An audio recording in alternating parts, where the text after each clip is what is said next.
Hey guys, it's James, and today I wanted to take a look at JEPI, JP Morgan's Equity Premium Income ETF, and I wanted to see how much you need of JEPI to be able to retire in about 10 years. I built a calculator to be able to determine with the cumulative annual growth rate and the dividend yield how much you would need, how much monthly addition you would need at a certain amount of principal that you currently have, and you can flex on the monthly addition and flex on the principal, and you can kind of see where you would fall over the course of 1, 5, 10, 20, 30, 40, 50 years. And we get to play around with the numbers, and we get to see how much we need to be able to retire. And when I mean retire, I mean before 59 and a half in a taxable account. And also when I mean retire, I mean living off the dividend at about $50,000 a month, pulling on the dividend. So first off, we're going to jump over to the calculator. We're going to determine about how much of JEPI we need to own. If we had a lump sum investment and we invested it all into JEPI, what would that look like to be able to get us our $50,000 a month? And then we'll also take a look at if you were around the age of 30 and if you had the average amount a 30-year-old has for retirement, how much per month would you have to put into your portfolio to be able to hit that retirement number, achieving $50,000 in dividends a year, how much you would need additional per month, and how fast you can get to that number. So let's go ahead and jump over to the spreadsheet and see what that would look like. Okay guys, we are over here on my future value workbook calculator, otherwise known as my portfolio predictor. I have a few tabs here, but we're going to be working mainly off of the single fund tab and the comparison tab, comparing two different funds. First off, I know it can be a little overwhelming if you just look at it at first shot. Just basically, yellows are the inputs and greens are the outputs here. And we're going to be focusing on just a few things here. And remember, I want to see how much of a lump sum investment we would need to be able to achieve that $50,000 a year figure with JEPI at the age of 30. Right here on this line right here, if you were at 30 with about $40,000, which is about the average amount a 30-year-old has saved for retirement, how much you would need to add in a monthly addition to be able to achieve that lump sum investment over the course of 1 year, 5 year, 10 year, however fast you want to get to that lump sum investment to be able to retire or be able to not have to feel strapped and be able to achieve your freedom. So we have right here, JEPI is our ticker symbol. It is JP Morgan's Equity Premium Income ETF. I'm just going to go down the list here on our inputs in the graph. The dividend yield is 7.35% according to JP Morgan's fund page. It is sitting a little higher right now because the price is actually down, so it is kind of floating around 9, 10, 11%, but JEPI is claiming it's a solid 7.35% on their web page. The current expense ratio is 0.35%, which is fairly decent for an income ETF comparable to all the other income ETFs out there. The dividend frequency it's paid out on a monthly distribution. We're going to leave the monthly addition at 0 right now. We'll come back to that. And the growth rate was a little bit tricky. The fund has only been around for about 2 years, and I wanted to show you something over here on Seeking Alpha. I wanted to show you their max growth rate. So it looks like the fund started around $50 to $51, and it shot up to 62 over the course of about a year and a half, from May to June 2020 all the way to December of 2021. However, since December 2021, it has come down from 62 down to 52. So relatively in the past 2 years, it has seen its ups and downs, mainly ups. So for the sake of this video, we are just going to assume that JEPI is going to be flat, a 0% growth rate. And if you wanted to, you could play around with the growth rate numbers yourself. If you would like, you can go over to Patreon, check out the worksheet, and play around with the numbers you'd like. If you feel that JEPI would be at a negative growth rate or a positive growth rate over the course of your investment history or over the course of the next few years, you can play around with that and see what type of numbers you get.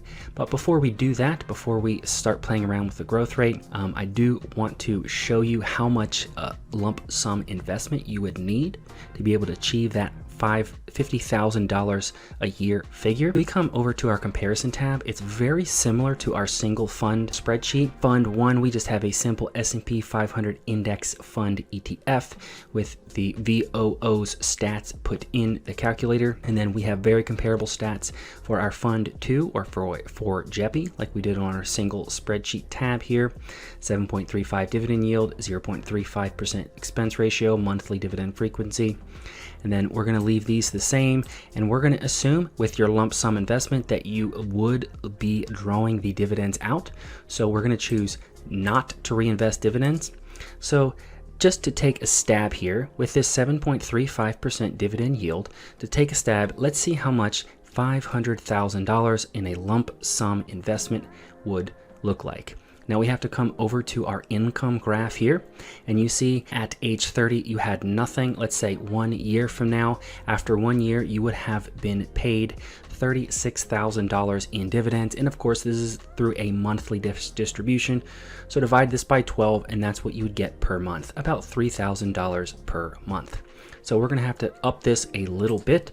So let's say it was $750,000 in a lump sum investment. Looks like we're slightly over $50,000 a year. So we're probably somewhere between $700,000 and $750,000 to be comfortable to be able to retire.